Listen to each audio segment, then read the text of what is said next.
اگر کوئی بچہ الٹی کرتا ہے تو الٹی کو روکنے کے لیے ایک چھوٹا سا عمل ہے، اس عمل کو آپ نے کرنا ہے۔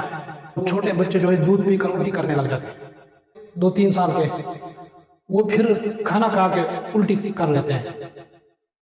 اگر کچھ کھایا اس کے بعد الٹی کی ہے تو اکثر یہ چھوٹے بچے جو ہوتے ہیں دودھ پینے والے، وہ دودھ پی کر الٹی کرنے لگ جاتے ہیں۔ تو اس کے لیے چھوٹا سا عمل ہے، سوتی کپڑے پر آپ یہ عمل لکھ لیں: بسم اللہ الذی لا یضر مع اسمہ شیء فی الارض ولا فی السماء وهو السمیع العلیم۔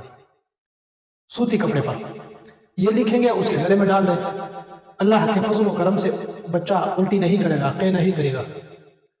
آسان عمل ہے، چھوٹا عمل ہے، یہ آپ نے لکھ کر اس کے گلے میں ڈالنا ہے۔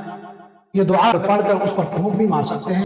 ماں کا دودھ پلاتے ہیں تو اس کو پیالی میں تھوڑا نکال کر اس پر بھی پڑھ سکتے ہیں۔ بہتر ہے کہ لکھ کر گلے میں ڈال دیں، یہ قے نہیں کرے گا۔ اس کے بعد بہت مجرب عمل ہے۔